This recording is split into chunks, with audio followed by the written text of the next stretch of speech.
नमस्कार. न्यूज डंकामध्ये मी महेश विचारे आपल्या सगळ्यांचं मनपूर्वक स्वागत करतो. मित्रांनो, हे वर्ष खूप महत्त्वाचं आहे.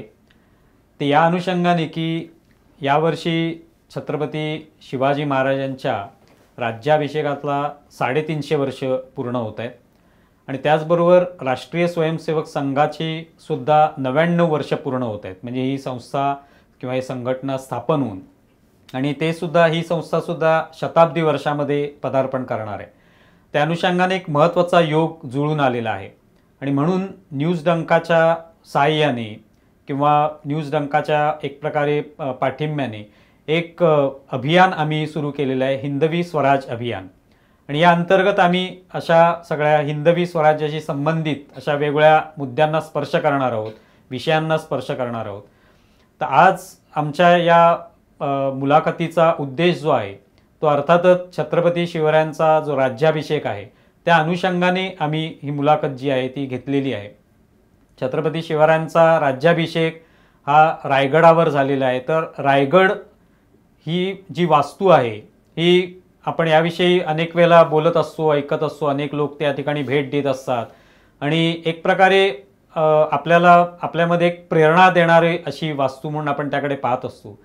तर इतिहासामध्ये रायगडाला तर खूप महत्त्वाचं स्थान आहे. तर काय नेमकी रायगडाची पार्श्वभूमी आहे, राज्याभिषेकाचं जे सगळं नियोजन आहे ते रायगडावर का झालं, त्या आधीची काय पार्श्वभूमी होती, सध्याचं रायगडाची स्थिती आणि तेव्हाच्या काळातली स्थिती, या सगळ्याचा एक थोडासा आढावा घेण्याचा प्रयत्न आपण या आजच्या मुलाखतीच्या माध्यमातून करणार आहोत. आणि त्यासाठी आम्ही आमंत्रित केलेलं आहे ते प्रसिद्ध इतिहास संकलक आप्पा परब यांच्या कन्या शिल्पाताई परब प्रधान. आणि त्यांच्याशी आपण आज मोकळेपणाने संवाद साधूया, कारण त्यासुद्धा या सगळ्या शिवकालीन इतिहास असो किंवा त्याआधीचा इतिहास असो याविषयी व्याख्याने देत असतात, माहिती देत असतात लोकांमध्ये आणि लोकांमध्ये जागरूकता निर्माण करण्याचा प्रयत्न करत असतात. तर त्या आज इथे आपल्यासोबत संवाद साधण्यासाठी आलेल्या आहेत. तर त्यांच्याशी बोलून आपण रायगडाविषयी आणि त्या संदर्भातल्या इतिहासाविषयी जाणून घेऊया. शिल्पाताई, खूप खूप स्वागत आहे तुमचं न्यूज डंकामध्ये. नमस्कार. तर सर्वप्रथम म्हणजे हा जो विषय खूपच महत्त्वाचा आहे आणि अनेकांना त्याविषयी कुतूहल असतं. इतिहासामध्ये आम्ही पण तुम्ही सगळे शाळेच्या दिवसांमध्ये जे शिकलो ते एक जुजबी माहिती जी असते, जी मुलांना कळावी इतपत ती दिलेली असते. पण इतिहासामध्ये जेव्हा आपण जेवढं खोलवर जात जातो तेवढं आपल्याला खूप नवीन नवीन माहिती मिळत जाते आणि बरेचशा गोष्टी आपण कधी ऐकलेल्याही नसतात, कधी माहिती नसतात. विशेषतः अशा रायगडासारख्या ठिकाणी फार सगळेच लोक जाऊ शकतात असंही नसतं. तर त्यामुळे ते जाणून घेणं प्रत्येकाला खूप आवश्यक वाटतं आणि इच्छासुद्धा असते. तर शिवराज्याभिषेक यावेळेला 3.5 वर्ष त्याला पूर्ण होत आहेत. तर त्यानिमित्ताने रायगडावर हा शिवराज्याभिषेक झाला.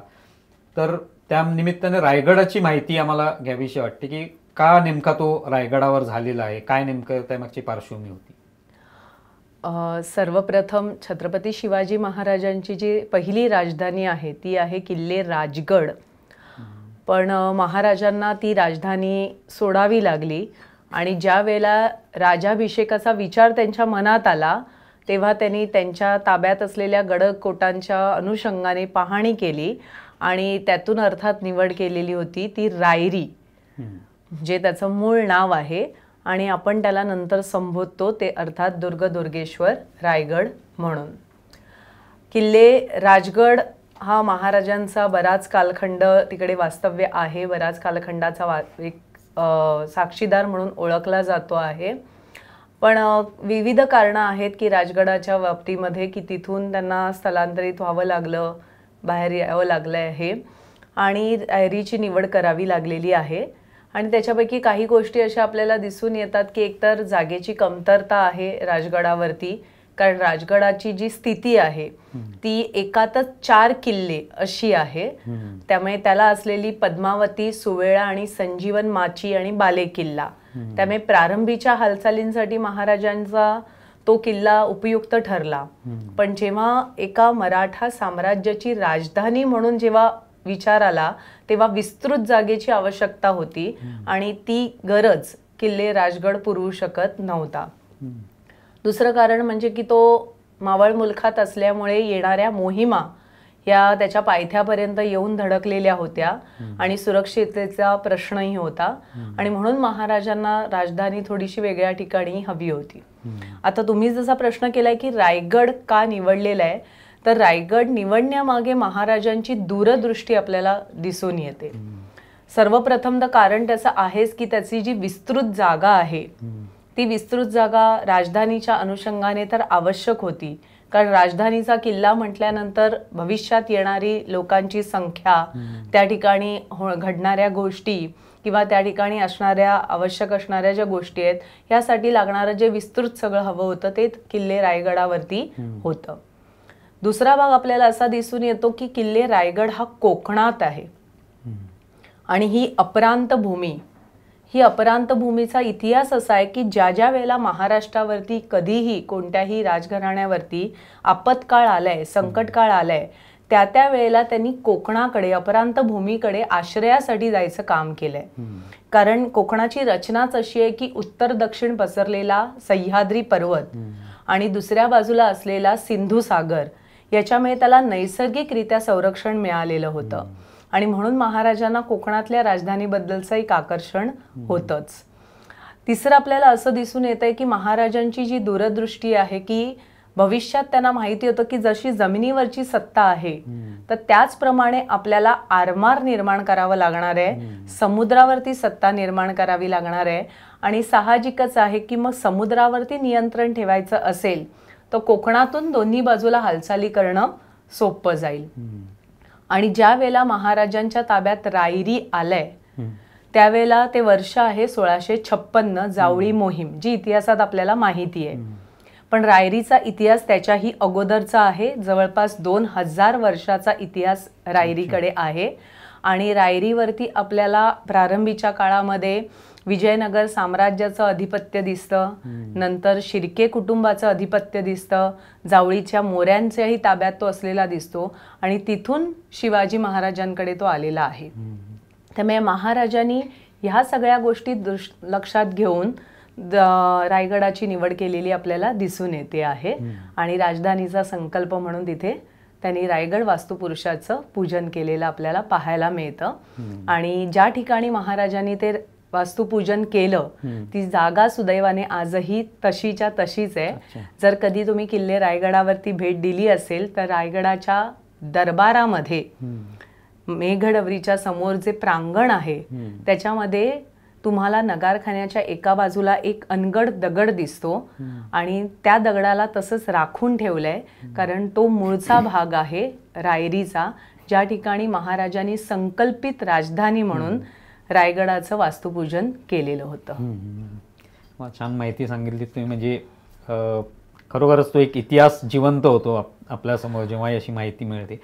आता राजगडापासून त्यांनी रायगडाकडे प्रयाण केलं तर हा साधारण किती कालखंड होता, म्हणजे कधी जायचं ठरवलं किंवा किती वर्षात जायचं ठरवलं, असं काय होतं का? साधारणतः मुळात महाराज जेव्हा 1642 मध्ये पुण्यामध्ये आले आहेत बंगरूळ प्रांताहून आणि 1647 नंतर स्वराज्याच्या हालचालींना वेग घेतलेला आहे, कारण दादोजी कोंडदेवांचं निधन झाल्यानंतर संपूर्ण अधिकार महाराजांकडे आला आणि महाराज योग्य वयातही आलेले असल्यामुळे ते स्वतंत्रपणाने कारभार करत होते.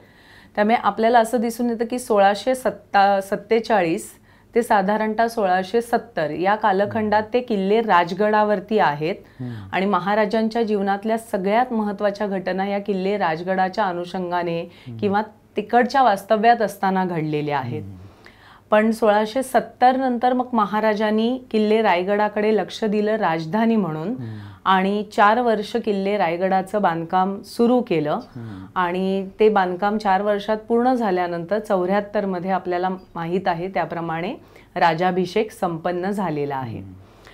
1666 मध्ये आग्रा भेटीवरून आल्यानंतर किल्ले राजगडावरती एक जेवण प्रसंग आयोजित केला होता की संकटातून आपला बाळ, आपला नातू सुखरूप आल्यानंतर जिजाऊ साहेबांना असं वाटत होतं की आपण हा आनंद सगळ्यांबरोबर साजरा करावा आणि त्या भोजन प्रसंगामध्ये एक असं घडलं. म्हणजे ह्या घटनेला शिवदिग्विजय नावाची बखर साक्ष आहे आणि काही कागदपत्रातही तुम्हाला त्याचे उल्लेख मिळतात.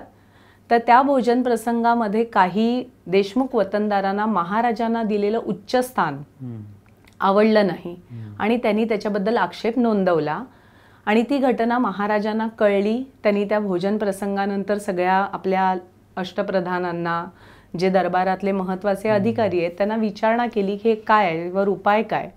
आणि त्यावेळेला महाराजांचे खाजगी चिटणीस बाळाजी आवजी चित्रे किंवा बाळाजी आवजी चिटणीस आपण म्हणतो त्यांना, त्यांनी सांगितलं की महाराज आपल्या नावास छत्रसिंहासन हवे. आणि मग हा मुद्दा दरबारातल्या इतर सर्व मंडळींनी उचलून धरला, कारण महाराजांना माहीत होतं की आपल्याला निजामशाहीकडनं, आदिलशाहीकडनं, मुघलांकडनं आपण कोणतेही राजेपद घेणार नाही आहोत.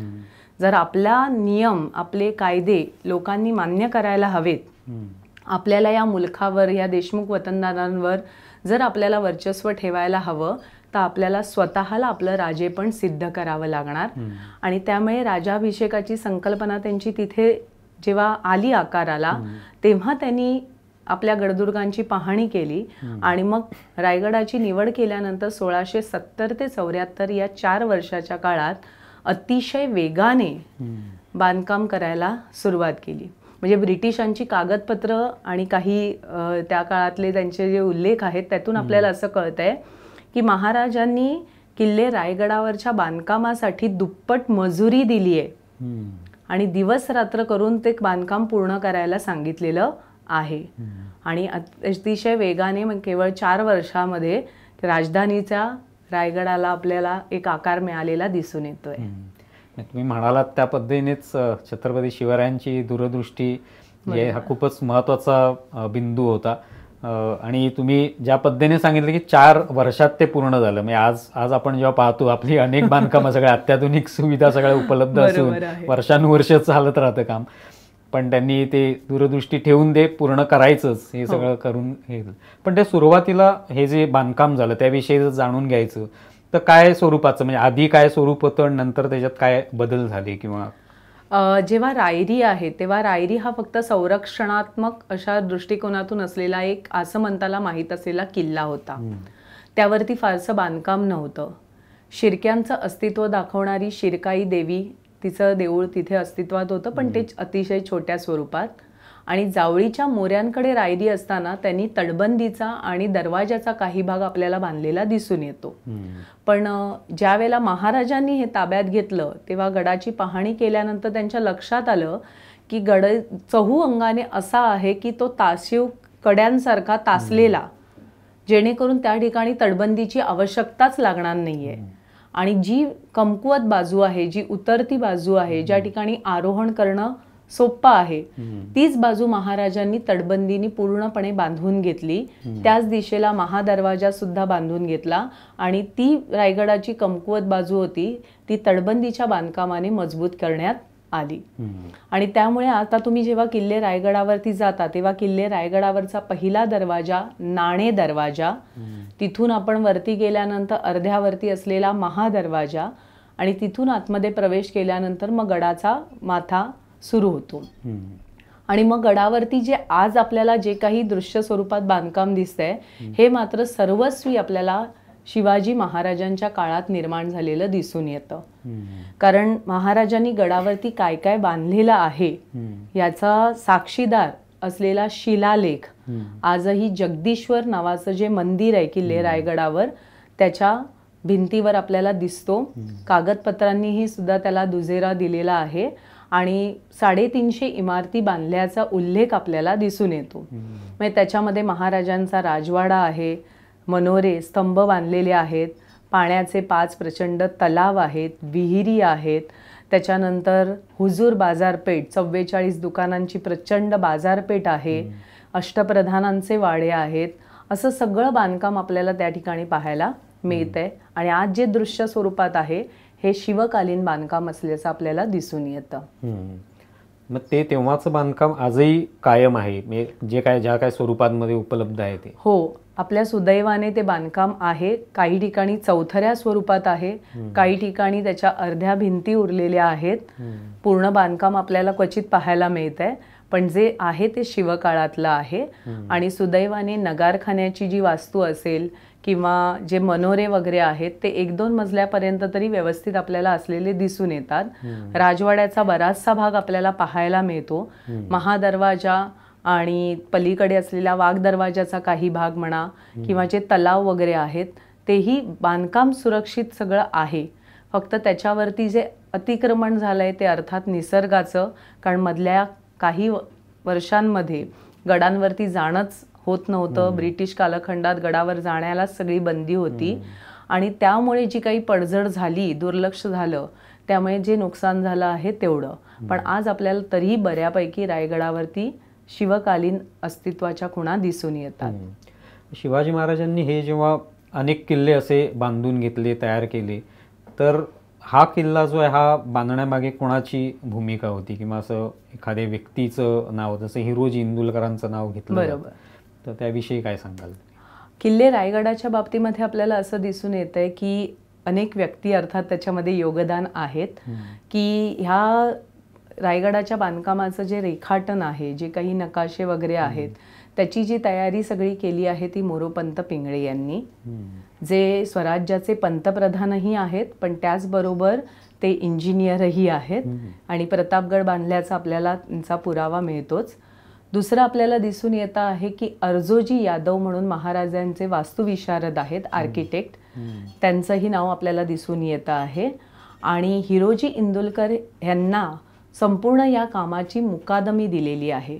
म्हणजे ज्याप्रमाणे नकाशे आहेत, ज्याप्रमाणे आर्किटेक्ट ह्याने कशी वास्तू ती उभी करायची हे सांगितलं की त्याप्रमाणे सगळं ते काम करून घेणं हे हिरोजी इंदुरकरांनी आपल्याला केलेलं दिसून येतं. त्यामुळे या सगळ्या महत्त्वाच्या व्यक्तींचं योगदान आपल्याला तिथे पाहायला मिळतं आणि महाराजांनी त्यांचे पूर्वानुभव लक्षात घेऊनच त्यांना किल्ले रायगडाची जबाबदारी दिलेली दिसते. बरं, ही विश्वासपात्र ही माणसं असलेली आपल्याला शिवकाळातली दिसून येतात. या सगळ्यांचा उल्लेख तिथे आहे त्या ठिकाणी रायगडावर. किल्ले रायगडावरती हिरोजी इंदुलकरांचा उल्लेख आपल्याला जगदीश्वर प्राकाराच्या पायथ्याला जी एक पायरी आहे तिथे आपल्याला दिसतो. बाकीच्यांचा उल्लेख आपल्याला कागदपत्री याच्यामध्ये दिसून येतो. आणि दुर्दैवाने आपण असं म्हणू की आपला मराठ्यांचा जो इतिहास आहे तो आपल्याला इतिहासाच्या पानांमधून शोधावा लागतो. कारण किल्ले रायगड मुघलांच्या हाती गेल्यानंतर झालेली त्याची वाताहत असेल किंवा नंतरच्या काळामध्ये इतिहासाकडे झालेलं दुर्लक्ष आहे, त्याच्यामुळे आपल्याला जी कागदपत्र उपलब्ध असायला हवी त्या प्रमाणात मिळत नाहीत.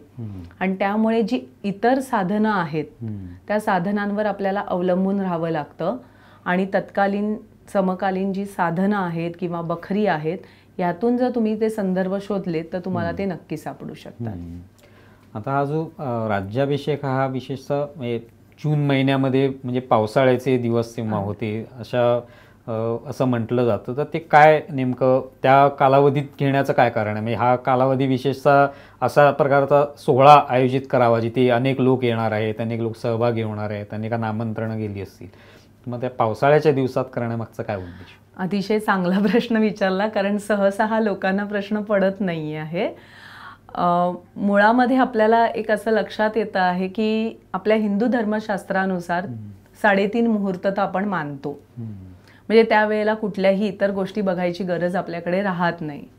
आणि पण महाराजांनी ज्यावेळेला राज्याभिषेकाचा विचार केलाय तेव्हा या 3.5 मुहूर्तांपैकी कुठल्याही मुहूर्तावरती तो केलेला दिसून येत नाहीये.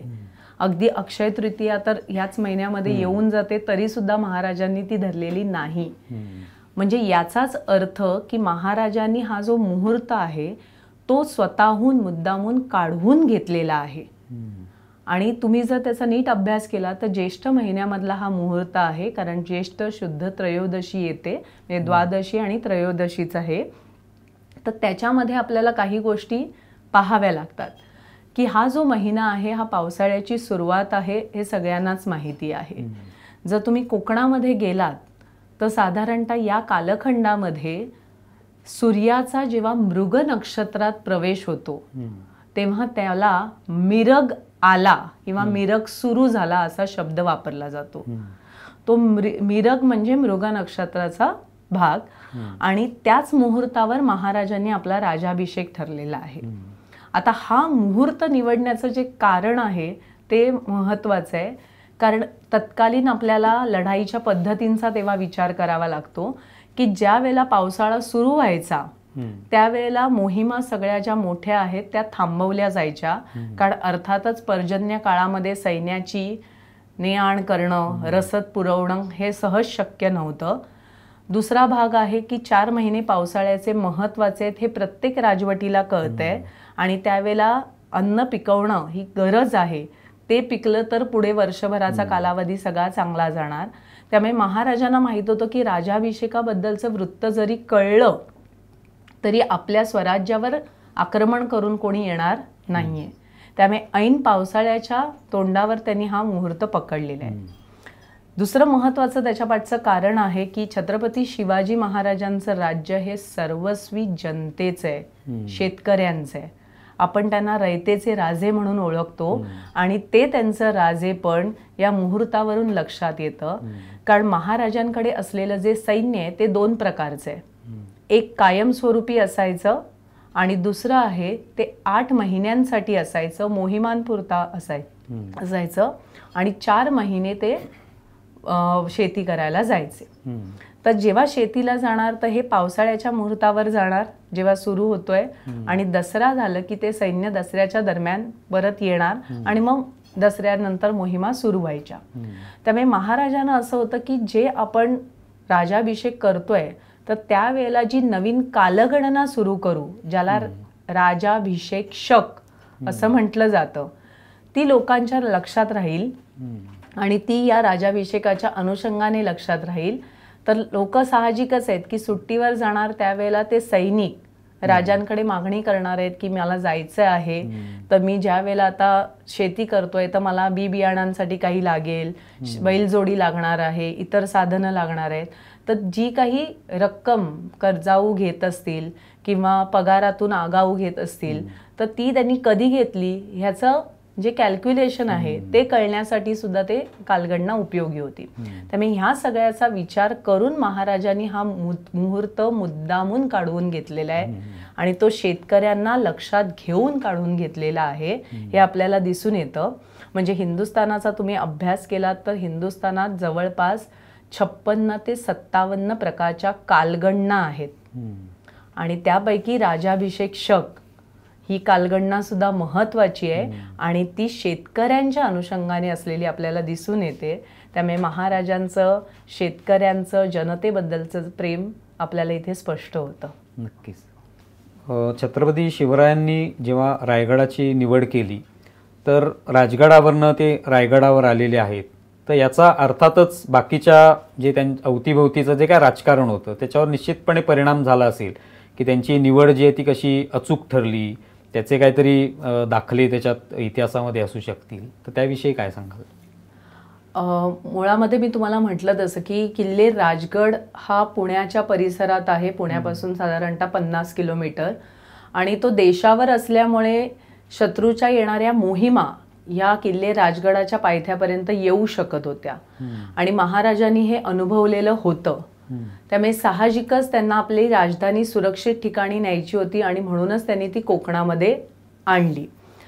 कोकणामध्ये राजधानी आणल्यानंतर साहजिकच आहे की त्यांच्या शत्रूंपासून त्यांना एक संरक्षण निर्माण झालं.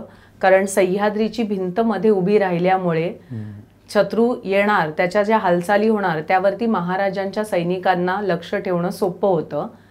दुसरं म्हणजे की देशावरून कोकणात जर उतरायचं आहे तर तुम्हाला कुठलाही घाट रस्ता घेतल्याशिवाय उतरता येत नाही आणि महाराजांनी या घाटांचा अभ्यास करून त्या ठिकाणी आपले चौकी पहारे ठेवलेले आहेत. महाराजांचं हेरखातही सक्षमपणे काम करतंय. त्यामुळे तिथूनही त्यांनी किल्ले रायगड सुरक्षित ठेवण्याचं कार्य केलंय. आता दुसऱ्या बाजूला अजून असंही शत्रूवर घडलेलं आहे की जे कोकणाच्या बाजूचे शत्रू आहेत, विशेषतः त्याच्यामध्ये मुरुडचा जो सिद्धी आहे, मुंबईचे इंग्रज आहेत किंवा गोव्याचे आणि आपण वसई भागातले वगैरे जे पोर्तुगीज आहेत, ह्यांच्या ज्या हालचाली महाराजांविरुद्ध चालू होत्या त्यांच्यावर कुठेतरी नियंत्रण आलं. कारण महाराजांची राजधानीत कोकणात आल्यामुळे आता ज्या काही हालचाली होणार, आपण जे काही कोकण किनारपट्टीवर करतोय, समुद्रावर करतोय, तर त्याला मराठ्यांकडनं लगेच कुमक येणार कारण राजधानीच कोकणात आली आहे आणि हे स्वाभाविकपणे घडलेलं आहे. म्हणजे आपल्याला इथे दिसूनही येत आहे की महाराजांनी 1657 पासून म्हणजे जावळी जिंकल्यानंतर समुद्र किनाऱ्यावरच्या हालचाली सगळ्या सुरू केल्या होत्या. 1659 मध्ये त्यांनी आरमाराच्या निर्मितीच्या अनुषंगाने जहाज बांधणी वगैरे सगळी सुरू केली होती. आणि ज्या वेळेला 70 मध्ये महाराजांनी बांधकाम सुरू केलं तर मराठ्यांची राजधानीच तिथे आल्यामुळे कोकण किनारपट्टीवरच्या या सगळ्या शत्रूंवर तर आता वचकच बसला गेला. आणि त्यामुळे त्यांच्या हालचाली ह्या आपल्याला थंडावलेल्या दिसत आहेत किंवा त्यांना एक भीतीदायक त्यांच्यामध्ये वातावरण निर्माण झालेलं दिसून येतं. आणि दुसऱ्या बाजूने देशावरच्या शत्रूंपासून पण राजधानी सुरक्षित झाल्यामुळे मराठ्यांना या ठिकाणी एक संरक्षण लाभलेलं आपल्याला पाहायला मिळते. त्यामुळे दोन्ही बाजूने शत्रूच्या अनुषंगाने आपल्याला म्हणजे हालचाली दिसतात. अर्थात त्याचा अभ्यास करण्यासाठी तुम्हाला तत्कालीन शिवाजी महाराजांच्या लढाई विषयक हालचालींचा विचार करावा लागतो. आणि महाराजांनी जवळपास म्हणजे बालपणीची 12 वर्ष सोडली तर उरलेल्या 38 वर्षाच्या आयुष्यात छोट्या चकमकी आहेत किंवा मैदानी लढाया आहेत किंवा आक्रमणं आहेत किंवा शत्रू आलाय तर त्याच्याशी जे काही युद्ध करायचं आहे, गनिमी कावा पद्धतीचं युद्ध आहे, तर अशा सगळ्या प्रकारच्या लढायांमध्ये 500 लढाया लढलेल्या आहेत. त्याच्या नोंदी आपल्याकडे सुदैवाने उपलब्ध आहेत. आणि त्या हालचालींवरून तुम्हाला शत्रूबद्दलची संपूर्ण माहिती मिळू शकते. आता ह्या राज्याभिषेकाच्या निमित्ताने काय नेमकं वातावरण रायगडावर होतं याचा काही असं कागदोपत्री पुरावा म्हणा किंवा असं भरपूर लेखन झालेलं आहे का त्याच्यावर? आपल्या सुदैवाने आहे. कारण मुळामध्ये हा जो राजाभिषेक आहे, मी शब्द राजाभिषेक वापरते आहे, कदाचित तुमच्या ते लक्षात आलं असेल. आणि याला कारण असं आहे की राजाभिषेक ज्यावेळेला महाराजांनी करायचं ठरवलं तर त्यावेळेला त्यांनी मुहूर्त विचारात घेतल्यानंतर त्याची जबाबदारी जी टाकली होती ती अर्थातच काशीचे विद्वान पंडित गागा भट्ट यांच्यावरती. गागा भट्ट आणि छत्रपती शिवाजी महाराजांचा याच्या अगोदरही परिचय झालेला आहे, त्यांची भेटही झालेली आहे. त्यामुळे गागा भट्टांच्या ज्ञानाबद्दल महाराजांना माहिती होतं. त्यानंतर धार्मिक क्षेत्रामधलं त्यांचं वर्चस्व याचीही महाराजांना कल्पना होती. आणि म्हणूनच महाराजांनी त्यांच्याकडे ती जबाबदारी सोपवली. त्यांनी सुद्धा ती जबाबदारी स्वीकारली आणि आपले गुरुबंधू अनंत भट्ट यांच्या सहाय्याने राजाभिषेकाच्या अनुषंगाने संदर्भ मिळवायचं काम केलं.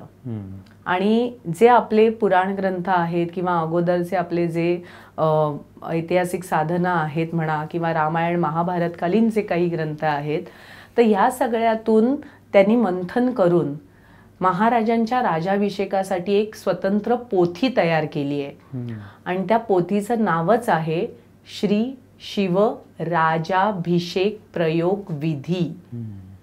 त्याच्यामध्ये त्यांनी गागा भट्ट कृत ही जी पोथी आहे त्याच्यावरती नावच आहे राजाभिषेक प्रयोग विधी.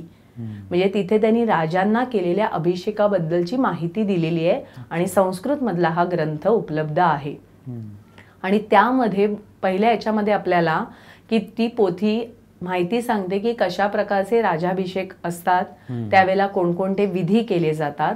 आणि त्याच्या दुसऱ्या भागामध्ये आपल्याला असं दिसून येतं की महाराजांना केलेला जो राजाभिषेक आहे त्यातल्या प्रत्येक दिवसाची माहिती त्याच्यामध्ये दिलेली आहे. म्हणजे 8 दिवस चाललेला हा जो विधी आहे तो. पण त्याच्यामधून आपल्याला एक लक्षात येतं की हा विधी हा जास्तीत जास्त धार्मिक अनुषंगाने महाराजांनी केलेला आहे. त्यामुळे आज आपण जे काही एक स्वरूप बघत असू तर तेवढं भव्य दिव्य स्वरूप कदाचित त्यावेळेला नसावं. कारण महाराजांचं सैन्य हे स्वराज्य संरक्षणासाठी तैनात आहे. महाराजांच्या सरहद्दीवरचे किल्ले त्या ठिकाणी असलेली शिबंदी तिथेच आहे. आणि गडावरती आलेली जी लोक आहेत ही मुद्दामहून जी एवढी बोलवली होती तेवढीच आपल्याला दिसून येत आहेत. अर्थात आज आपल्या भावना महाराजांच्या प्रती वेगळ्या आहेत. त्यामुळे आपण बहुसंख्य लोक गडावरती जातो आणि तो सोहळा पाहण्याचं काम करतो. पण शिवकाळात स्वराज्य संरक्षण ही पहिली गोष्ट महाराजांनी लक्षात घेतली आहे. आणि त्यामुळे धार्मिक विधी या अनुषंगाने फक्त त्याला महत्त्व दिलेलं आहे. आणि ते विधी कसे कसे झाले आहेत, कोणत्या दिवशी काय विधी केलाय हे आपल्याला त्याच्यामध्ये पाहायला मिळतंय. आणि त्या विधींचा अभ्यास आजही आपण करू शकतो. संस्कृतमध्ये असल्यामुळे संस्कृत जाणकार त्या पोथीचा अभ्यास करू शकतात. आपल्या सुदैवाने थोर इतिहासकार वासी बेंद्रे यांनी ती पोथी आपल्याला पुन्हा निर्माण करून दिली. त्याच्यावरचं लेखनही केलेलं आहे, तेही आपल्या सुदैवाने उपलब्ध आहे आणि तो अभ्यास करणं त्यामुळे सोपं आहे. आणि त्यामध्ये असे काही वेगवेगळे विधी आहेत की जे आजही आपल्याला म्हणजे अभ्यास करावेसे वाटतील की अरे हा विधी नक्की कशासाठी केला असेल किंवा ह्याच्या पाठचं प्रयोजन काय. अशा बऱ्याच गोष्टी त्याच्यामध्ये अभ्यास करू इच्छिणाऱ्यांसाठी उपलब्ध आहेत. आज आपण राजाभिषेकाच्या संदर्भात मी बऱ्याच वेळेला अनेकांच्या घरी एक चित्र असतं की त्यात अनेक वेगवेगळ्या देशविदेशातले पाहुणे तिथे आलेले आहेत असं दिसतं, काय आहेर देत असतात असं दिसतं, सरदार उभे आहेत असं दिसतं. तर काय त्याविषयी काही असं चित्र खरोखर कशात इतिहासामध्ये उपलब्ध आहे का? मुळामध्ये आता तुम्हाला जे घराघरात चित्र दिसतं त्याच्यामध्ये एक गोष्ट ठळकपणाने दिसत असेल ती म्हणजे इंग्रजांची उपस्थिती. आणि मला वाटतं त्या अनुषंगाने तो प्रश्न येतो कारण ते बऱ्याचदा दाखवलं जातं. मुळामध्ये आपल्याला दिसतंय की महाराजांनी कोणत्याही आपल्या शत्रूला इथे आमंत्रित केलेलं नाहीये. जे इंग्रज तुम्हाला तिथे दिसत आहेत त्या इंग्रजांची जी उपस्थिती आपल्याला दिसते तो आहे हेनरी ऑक्झिंडन हा वकील. आणि अर्थातच ते वकील आले आहेत ते त्यांच्या स्वार्थासाठी आलेले आहेत. महाराजांनी राजापूरच्या वखारीवर हल्ला करून त्यांची जी दयनीय अवस्था केलेली होती त्या अवस्थेसाठी नुकसान भरपाई मागण्यासाठी हेनरी ऑक्झिंडनचं आगमन झालेलं होतं. त्याच्या अगोदर त्यांचे वकील नारायण शेणवी हे सुद्धा किल्ले रायगडावरती येऊन गेले होते आणि त्यांनीही प्रयत्न केलेले होते. आणि हे वकील आलेले आहेत ते नेमके राजाभिषेकाच्या दरम्यान. आणि त्यामुळे आल्यानंतर जेव्हा त्यांना कळलं की महाराजांचा राजाभिषेक आहे तेव्हा मग तातडीने त्यांनी महाराजांसाठी भेटवस्तू वगैरे मागवल्या. आणि महाराजांना माहित होतं की इंग्रज हे धूर्त आहेत म्हणून त्यांनी आपल्या त्या सोहळ्यापासून त्यांना थोडंसं लांबच ठेवलेलं आहे.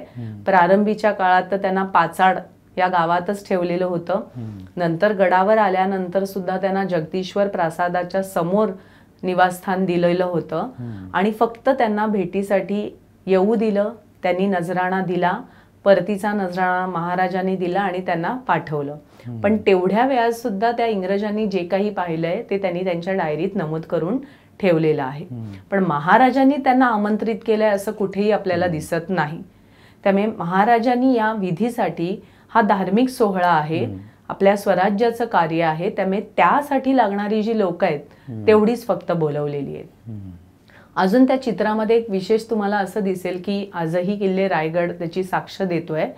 रायगडावरती ज्या ठिकाणी राजाभिषेक सोहळा संपन्न झाला ती जी जागा आहे आणि शेवटचं राजदर्शन ज्या ठिकाणी दिलं तर त्या जागेला आपण म्हणजे जी सिंहासनाची जागा आहे त्याला आपण मेघडवरी असं म्हणतो. तो शब्दही नीट लक्षात घ्या की मेघडवरी. डवरणे म्हणजे आच्छादन. म्हणजे ज्या ठिकाणी फक्त मेघांचं ढगांचं आच्छादन आहे म्हणजे ह्या राजावर त्या व्यतिरिक्त इतर कोणाचंही आच्छादन नाही, इतर कोणाच्याही वर्चस्वाखाली हा राजा नाहीये हे त्यातून आपल्याला नमूद केलेलं आहे. त्या मेघडवरीच्या डाव्या बाजूला अष्टप्रधानांसाठी उभं राहण्यासाठी जागा आहे आणि उजव्या बाजूची जागा एक अभ्यासक आणि एक स्त्री म्हणून मला तरी अभिमानाची वाटते. ती विशेष म्हणजे महाराजांनी स्त्री वर्गासाठी निर्माण केली आहे. आणि ज्या राजकारणामध्ये काही म्हणजे आपण उत्सुक असलेल्या स्त्रिया असतील किंवा राजपरिवारातल्या स्त्रिया आहेत तर त्यांना तिथे दरबारात थांबता यावं, दरबारातल्या ह्या गोष्टी अनुभवता याव्या, पण त्यांच्याबद्दलची माहिती किंवा त्यांना कोणाच्या नजरेस पडू नयेत अशा प्रकारची ती वास्तू त्यांनी निर्माण केलेली आपल्याला दिसून येते. आणि तेही आपल्याला काही चित्रांमध्ये पाहायला मिळते. कारण तत्कालीन राजस्त्रिया उघडपणे समाजामध्ये पुढे येत नव्हत्या त्यामुळे त्यांचं जे वास्तव्य असायचं ते थोडंसं पडद्याआडच असायचं. पण महाराजांनी आपल्या दरबारात स्त्री वर्गासाठी सुद्धा विशेष स्थान दिलेलं दिसतंय. आणि राज दरबारामध्ये तुम्ही जे काही चित्र बघता तर त्यामध्ये आपल्याला एक लक्षात येईल की महाराजांच्या म्हणजे आजही किल्ले राजगडावरचा दरबार तिकडच्या वास्तू त्या अवशेष त्याची साक्ष देत आहेत. 2 चौथरे आहेत त्यातला एक छोटा चौथरा जो आहे नगारखान्याच्या लागून असलेला, तो चौथरा आहे विद्वत सभा. म्हणजे महाराज सरस्वतीचे पूजक आहेत, ज्ञानाचे उपासक आहेत आणि त्यांनी विद्वानांना स्थान दिलेले आहे आपल्या दरबारात आणि त्यांना बसण्याचाही मान दिलाय. आणि दुसरा एक विस्तृत चौथरा जो आहे ते आहे न्यायालय. तर न्यायाधीशांना सुद्धा महाराजांनी योग्य सन्मान देऊन बसण्याची सोय केलेली आहे. म्हणजे आपल्याला दरबारातली ही जी काही चित्र दिसतील तर त्या ठिकाणी ह्या सगळ्या गोष्टी पाहायला मिळतात. तर त्यातला इंग्रजांचा भाग वगळता बाकी चित्र किंवा बाकी वैशिष्ट्य आणि त्याच्या अवशेषांच्या खुणा आजही तुम्हाला किल्ले रायगडावरती दिसून येतील. आता या निमित्तानेच कुतूहल आणखी जागं झालंय. तुम्ही जी सांगितलेत तर आज कोणती जेव्हा रायगडावर जातो तेव्हा अशी कोणत्या गोष्टी आहेत ज्या लोकांनी आवर्जून बघाव्यात किंवा त्यापासून खरोखर काहीतरी शिकण्यासारखं आहे, असं काय आणखी तुम्हाला सांगता येईल? काही मोजक्या गोष्टी. प्रश्न कठीण आहे, कारण खरंच सांगू का हो, किल्ले मी आता लहानपणापासून बघते आहे किल्ले रायगड.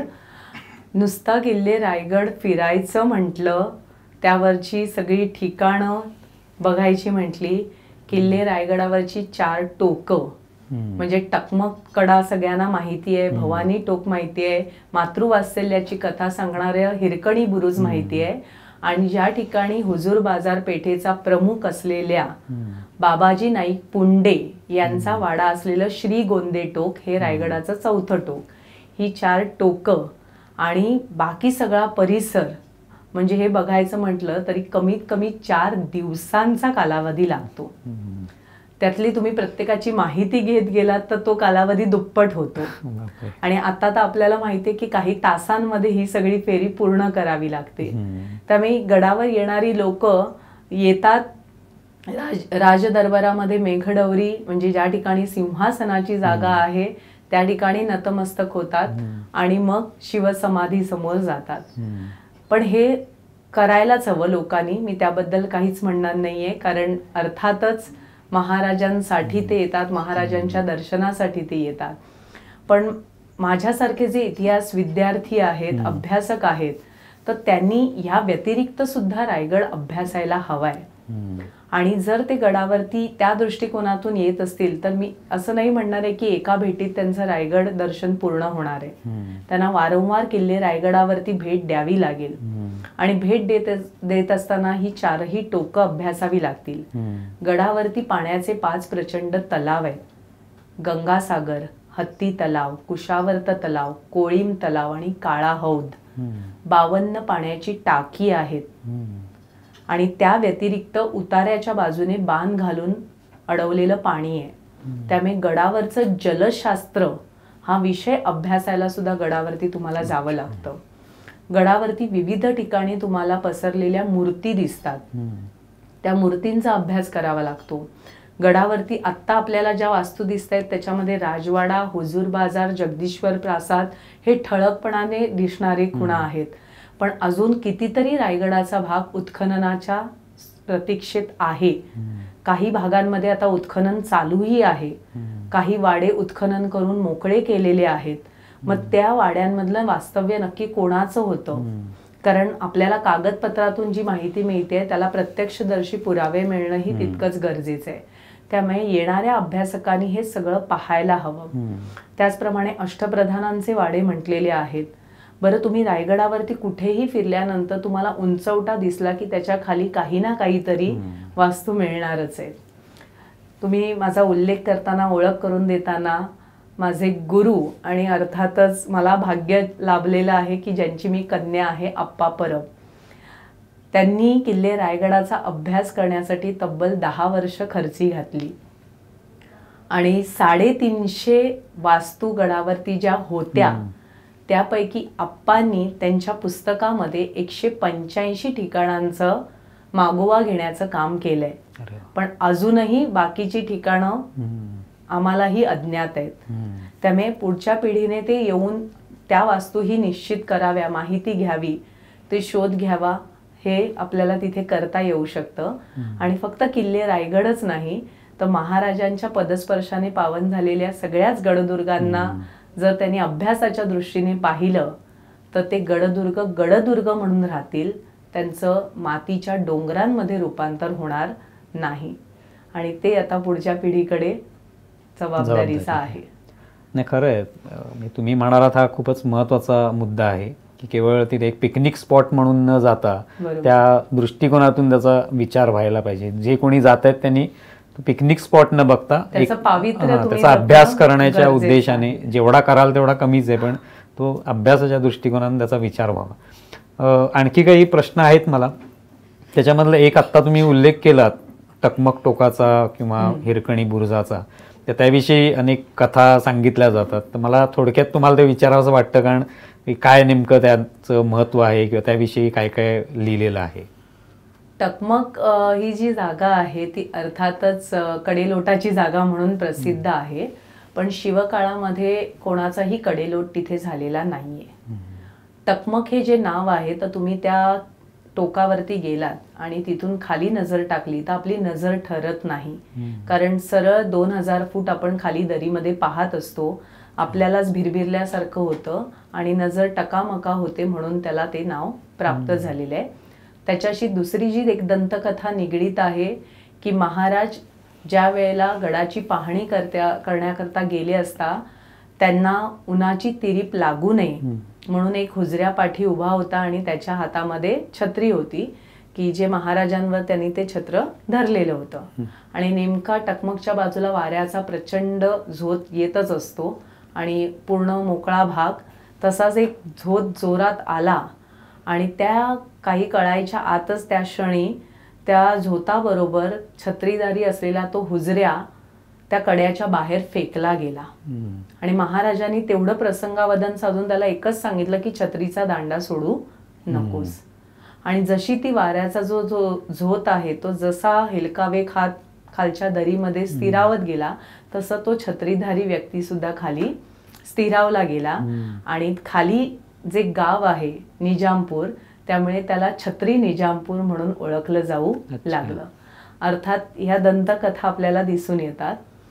ज्याप्रमाणे हिरकणीच्या बाबतीतही आहे की कोजागिरी पौर्णिमेची रात्र आणि गडावरती वास्तव्य जे असायचं ते ज्यांना अनुमती आहे त्यांनाच. चतुर्थ श्रेणी जो वर्ग गडावरती होता ते गडावरती दिवसभराचं आपलं काम आटपलं की सूर्यास्ताच्या अगोदर महादरवाजा ओलांडून जात असे. आणि हिरकणीला ते जाणं जमलं नाही, पण तिचं मातृवात्सल्य जागं झालं, तिचं तान्हुलं खाली रडत असतानाचा तो काही तिला भास झाला. आणि त्यानंतर तिने जीवाची पर्वा न करता त्या अंधाऱ्या रात्री, म्हणजे पौर्णिमा असली तरी पण ती बाजू काही कळत नाहीये, फक्त आपल्या बाळाचा टाहो ऐकायला येतोय, आणि स्वतःला तिने त्या कड्याच्या बाजूने ढकलत खाली घनिष्ठ म्हणजे ती सरकत उतरली. काही वेळेला ती घसरली जात होती, काही वेळेला झाडझुडपं पकडली जात होती, तिची त्या अंगावरची वस्त्र त्याच्यामध्ये काही वेळेला फाटली गेली, काट्यात अडकली गेली. आणि अशा प्रकारे ती उतरली आणि त्यानंतर घरी गेली. दुसऱ्या दिवशी पुन्हा ती गडावरती ज्या वेळेला दूध घेऊन आली त्यावेळेला पहारेकऱ्यांनी वगैरे कालपर्यंत एका स्त्रीचा शोध चाललेला होता वगैरे हे सगळं त्यांच्या लक्षात आलं आणि तिला ओळखलं. तिला जरबेने विचारलं की तू खाली कशी उतरलीस. आणि ह्या अनुषंगाने तिला जिजाऊ साहेबांसमोर आणि महाराजांसमोर उभं करण्यात आलं आणि तिने सांगितलं की मी या बाजूने उतरले.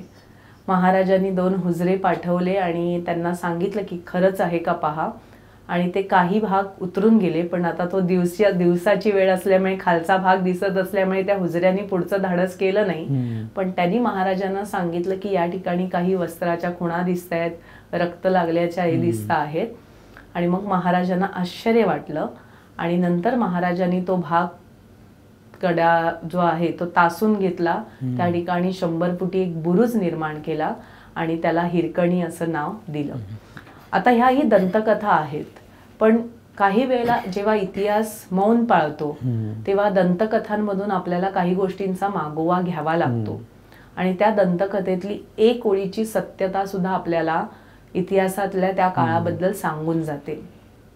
बाकी दंतकथा जरी तुम्ही मान्य केली तरी हिरकणी हे नाव तर तिथे आहे, त्या बुरुजाला ते नाव दिलेलं आहे. आणि हिरकणीचे वारसदार असलेले औकीरकर कुटुंबीय आजही गडाच्या पायथ्याशी त्या वाडीमध्ये आहेत. त्यामुळे हा आपल्याला भौगोलिक पुरावा मिळतो. त्यामुळे सगळ्याच गोष्टी दंतकथा म्हणून अशा सोडून देता येत नाही. तर त्यातली एक ओळीची सत्यता सुद्धा आपल्याला लक्षात घ्यावी लागते. आणि 100 फुटाचा तिथे तर बुरुज बांधलेला आहे हे आपल्याला स्पष्टपणे दिसून येत आहे.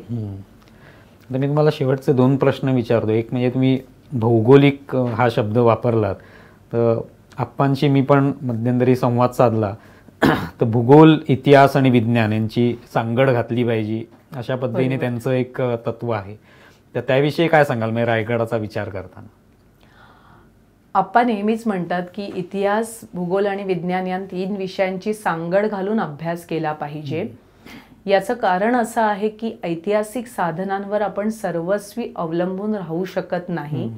कारण मुळातच मी तुम्हाला जसं मगाशी म्हटलं की ज्या वेळेला छत्रपती संभाजी महाराजांच्या निधनानंतर किल्ले रायगड जुल्फिकार खानाच्या मार्फत मुघलांकडे गेला आणि किल्ले रायगडावरती जे काही मराठ्यांच्या अनुषंगाने होतं, विशेषतः दफ्तरखाना, खजिना वगैरे, या सगळ्याची नासधूस झाली.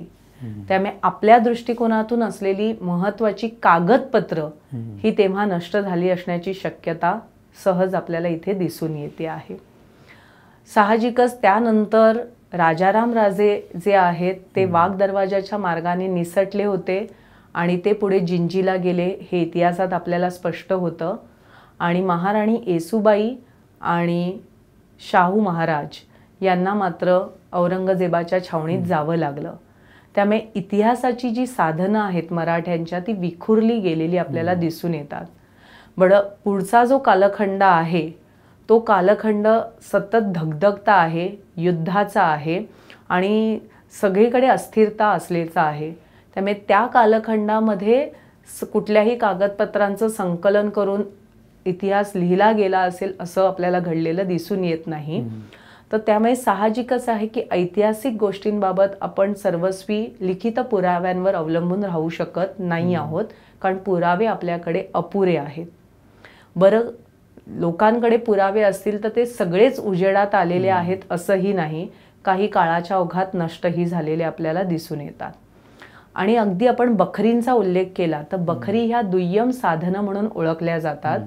कारण शिवकाळाशी संबंधित पहिली बखर जी आहे सभासद बखर ही महाराजांच्या निधनानंतर 16 वर्षांनी लिहिली गेली आहे. म्हणजे 1696-97च्या कालखंडात. तर साहजिकच आहे की शिवकाळात जे काही घडलेलं आहे ते त्या कालखंडात लिहित असताना ते आठवणींच्या जोरावर लिहिलं गेलं आहे. जे काही स्मरणात आहे, जे ऐकीव आहे त्याच्या जोरावर लिहिलं गेलं आहे. त्यामुळे त्यामध्ये बऱ्याचदा गोंधळ होण्याची शक्यता असते. मग अशा वेळेला विविध ऐतिहासिक साधनं वेगवेगळे संदर्भ देतात आणि म्हणून आपल्याला अवलंबून कशावर राहावं लागतंय तर जेधे करीना, जेधे शकावली, बखरी, 18 बखरी आहेत त्यांच्यावरती अवलंबून राहावं लागतंय. त्यानंतर जे परकीय होते, इंग्रज आहेत, पोर्तुगीज आहेत, फ्रेंच आहेत, डच आहेत, यांच्या लोकांनी ज्या डायऱ्या लिहिल्या त्या डायऱ्या, त्या रोजनिशींवर आपल्याला अवलंबून राहावं लागतं. त्यानंतर आपण जे शत्रू म्हणतो आहोत पण आदिलशाही दरबार आहे, मोगल दरबार आहे, तर ह्यांच्या दरबारातली जी बातमीपत्र आहे त्याच्यावरही आपल्याला अवलंबून राहावं लागतंय आणि तिथून इतिहासाचे कण सगळे वेचावे लागतात. त्यामुळे साहजिकच आहे ऐतिहासिक हे सगळी साधनं विखुरलेली आपल्याला दिसतात. मग काही ठिकाणी आपल्याला भूगोलाचा आधार घ्यावा लागतो की बाबा ही गोष्ट, हे नाव जनमानसात आहे, मग ते जनमानसात असं का रुजलं गेलंय, म्हणजे ते मौखिक परंपरेने चालत आलेलं असणार, ते शतकांशतकं पुढे पुढे पुढे आलेलं असणार. आता उदाहरणार्थ जसं रायगडाचा नाणे दरवाजा. आता नाणे दरवाजा म्हणजे ही लोकांना माहीत नाहीये की काय. तर नाणं आपल्याला माहिती आहे की आपण जे चलन वापरतो त्याला आपण नाणी म्हणतो, किंवा एखादी व्यक्ती प्रसिद्ध असेल तर आपण म्हणतो ती व्यक्ती नाणावलेली आहे. म्हणजे काय की लोकांना माहीत असलेलं, ज्ञात असलेलं. तसं किल्ले रायगडाचा जो हा पहिला दरवाजा आहे तो नाणे दरवाजा आहे, म्हणजे तो लोकांना ज्ञात आहे, माहिती आहे. आणि तिथून आतमध्ये जाण्याची अनुमती फार कमी जणांना असायची, मग त्यांना महादरवाजाचं दर्शन होणार. पण नाणे दरवाजा सगळ्यांना माहिती आहे की बाबा हा गडाचा पहिला दरवाजा. मग इथे तुम्हाला नाणे या शब्दाच्या अनुषंगाने विचार करावा लागतो. आता त्यांनी विज्ञानाचंही म्हटलेलं आहे, तर विज्ञानाचा आधार का घ्यावा लागतोय? तर आपण शस्त्रांच्या बाबतीमध्ये परकीयांवर अवलंबून होतो, कारण आपल्याकडे तेवढं आधुनिक साधनं शस्त्रांच्या बाबतीत नाहीये. मराठ्यांच्या ज्या तोफा आहेत त्याला बांगडी तोफ असं म्हणतात. म्हणजे लोखंडी रिंग्स ज्या आहेत त्या एकमेकांमध्ये गुंतवून त्या आकाराने लावून मग त्याच्यावरती लोखंड रसाच्या स्वरूपात ओतलं जायचं आणि त्या तयार केल्या जायच्या. पण त्याचा पृष्ठभाग जो आहे तो खडबडीत असायचा, आतलाही भाग खडबडीत असायचा, त्यामुळे आपल्या तोफांची रेंज तेवढी नव्हती. आणि म्हणून मग आपल्याला परकीयांकडनं, विशेषतः ब्रिटिशांकडनं, फ्रेंचांकडनं तोफा घ्याव्या लागत होत्या. म्हणजे इथे आपल्याला लक्षात येतं की विज्ञानाचा भाग आहे. तर मग असं पण आता ह्याच्यातही आपण काही प्रयोग केलेले आहेत की जसं त्यांच्याकडे आधुनिक साधनं आहेत ते आपण आपल्याकडे निर्माण करण्याचा प्रयत्नही केलेला आहे. म्हणजे तेव्हा तुम्ही इतिहासाचा अभ्यास करता तेव्हा ह्या सगळ्या साधनांचा विचार करावा लागतो. आणि विज्ञानाचा विचार करताना विज्ञान म्हणजे फक्त काही आपण असं म्हणू शकत नाही की एकाच बाबतीत, ते सगळ्या गोष्टीच्या अनुषंगाने ते येतं आहे. आणि त्यामुळे इतिहास अभ्यास करत असताना आपल्याला त्याचे संदर्भ बघावे लागतात. त्यामुळे ऐतिहासिक कागदपत्र, प्रत्यक्ष असलेले अवशेष आणि त्याचं ती वास्तू किंवा ती गोष्ट किती जुनी असेल याचा विज्ञानाने दिलेला पुरावा, ह्या सगळ्याची सांगड घालूनच मग तुम्हाला पुढे जावं लागतं. आता किल्ले रायरीच्या बाबतीमध्ये रायगड आपल्याला असं म्हणतातल्या लोकांना 2000 वर्षापासून माहीत असलेला दिसतोय, कारण रायगडाच्या पोटामध्ये सातवाहनकालीन लेणी आहेत, मोऱ्यांनी बांधलेली तटबंदी आहे, त्यामुळे मोऱ्यांच्या काळातलाही त्याचा इतिहास दिसून येतो. शिरकाईचं घरटं म्हणजे मंदिर आहे, त्यामुळे शिरक्यांचा इतिहासही तिथे दिसतो. आणि महाराजांनी निर्माण केलेल्या वास्तूंमधून आपल्याला तेही पाहायला मिळतं. आणि महाराजांनी हे जे निर्माण केलं तर त्याची भूमिका म्हणजे एकंदरीत अभ्यास आणि विज्ञानाचा तो विचार करतायत. त्या अनुषंगाने मी म्हणेन की जलशास्त्र आहे, बांधकामशास्त्र आहे, म्हणजे अमुक एखादी इमारत का निर्माण केली तर त्याच्या पाठची कारणं जर तुम्ही शोधली तर विज्ञानाचा आधार येतो. आणि म्हणून ते तीनही विषय एकत्र आप्पा करायला सांगतात. खास मी अतिशय छानपणे ते समजावून सांगितलं. एक शेवटचा प्रश्न येतो जो राजाराम महाराजांचा तुम्ही उल्लेख केला. राजधानी म्हणून रायगडाची निवड झाली, राजाभिषेक झाला, त्यानंतरच्या काळामध्ये मी मुघलांच्या हाती गेला आणि मग पुढे त्याच्या रायगडाविषयीचं काय आपल्याला उपलब्ध आहे इतिहासामध्ये, म्हणजे काय झालं पुढे त्याचं? 1689ला जुल्फिकार खानाने किल्ले रायगड घेतल्यानंतर तो अर्थातच मुघलांकडे आहे. आणि त्या कालावधीत राजाराम राजे हे दक्षिणेत जिंजीला होते आणि 10 वर्ष तिथे त्यांचं वास्तव्य असलेलं आपल्याला दिसून येतं आहे. पण स्वराज्याचा कारभार त्यावेळेला थांबलेला नाही आहे. जरी राजधानी शत्रूकडे गेलेली असली तरी स्वराज्याचा कारभार चालू होता. राजाराम राजे तिथून आदेश देत होते. राजाराम राजांनी महाराष्ट्राचा कारभार दिलेला होता तर रामचंद्र पंत अमात्य यांच्याकडे दिलेला होता आणि त्याच्या अनुषंगाने स्वराज्य चालूही होतं. आता यानंतर आपल्याला असं दिसतंय की सगळा कालखंड आहे तो युद्धाच्या धामधुमीचा आहे. म्हणजे महाराजांच्या निधनानंतर 1680 नंतर छत्रपती संभाजीराजांचा 9 वर्षाचा कालखंड आहे, पण त्यातलीही 6-7 वर्ष युद्धाचीच आहेत. राजाराम राजांचा कालखंड 11 वर्षाचा आहे, तोही युद्धाचाच आहे, कारण छत्रपती राजाराम राजांचं निधन 1700 मध्ये किल्ले सिंहगडावर झालंय आणि पुढची 7 वर्ष छत्रपती राजाराम महाराजांच्या पत्नी महाराणी ताराबाई यांनी सुद्धा औरंगजेबाशी झुंज द्यायचं काम केलंय. म्हणजे आपल्याला इथे दिसून येत आहे की तब्बल 25 वर्ष मराठी आणि मुघल यांचा संघर्ष चालू आहे आणि त्याच्यामध्ये राजधानी आपल्याकडे नाही. राज्यकर्ते सुद्धा म्हणजे जिंजी, त्याच्यानंतर परत ते आले, लगेच सिंहगडावर राजाराम राजांचं निधन झालंय, तरी सुद्धा आपण लढतो आहोत. तर अशा या परिस्थितीमध्ये किल्ले रायगडाच्या बाबतीमध्ये आपल्याला फारसं काही तेव्हा करता आलेलं नाहीये, कारण संपूर्ण स्वराज्यच त्या काळामध्ये धोक्यात असलेलं दिसून येतं. दुसरा भाग आपल्याला असा दिसतो की जे छत्रपती संभाजी महाराजांचे पुत्र आहेत, शाहू महाराज आणि महाराणी येसूबाई, हे औरंगजेबाच्या कैदेत आहेत. त्यापैकी शाहू महाराजांची 1707 मध्ये सुटका झाली आहे, पण त्यानंतर परत महाराष्ट्रात आल्यानंतर त्यांना आपलं राज्य पुनःप्रस्थापित करणं, महाराणी ताराबाईंबरोबरचाही त्यांचा संघर्षाचा कालखंड, यातून स्थिरस्थावरता निर्माण करणं, या सगळ्यांसाठी वेळ लागलाय. आणि 1731च्या काळामध्ये रायगड पुन्हा आपल्याला स्वराज्यात आलेला दिसून येतोय. पण तोपर्यंत मराठ्यांच्या राजधानीमध्येच बदल झाले आणि आपल्याला पुढे मराठ्यांच्या अजून 2 राजधान्या निर्माण झालेल्या दिसतात. एक आहे सातारची गादी आणि दुसरी आहे कोल्हापूरची गादी.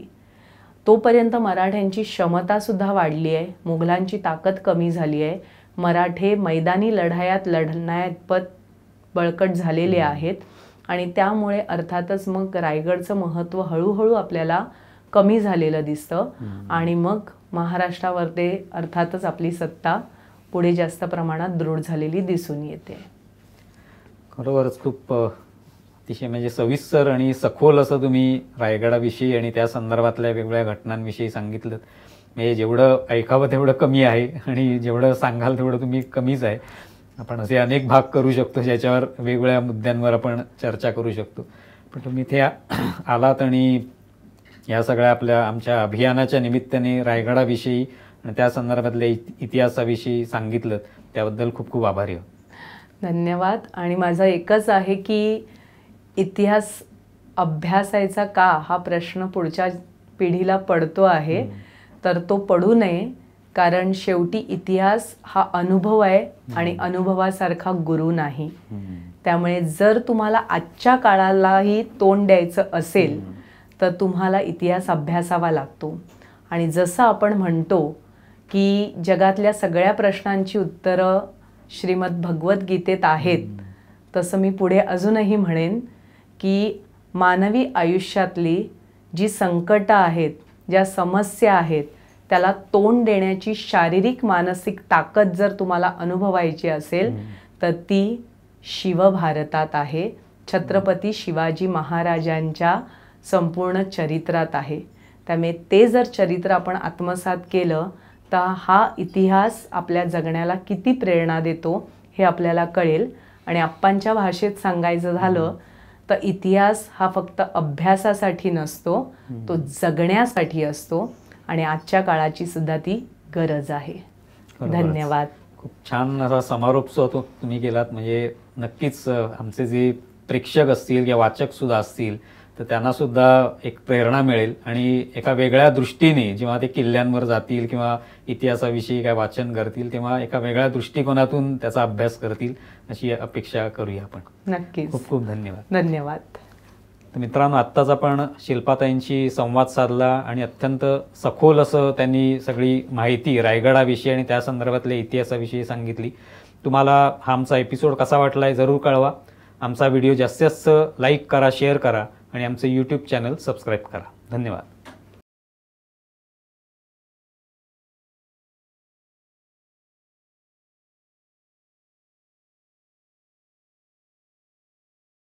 आमचा व्हिडिओ जास्तीत जास्त लाईक करा, शेअर करा आणि आमचं यूट्यूब चॅनल सबस्क्राईब करा. धन्यवाद.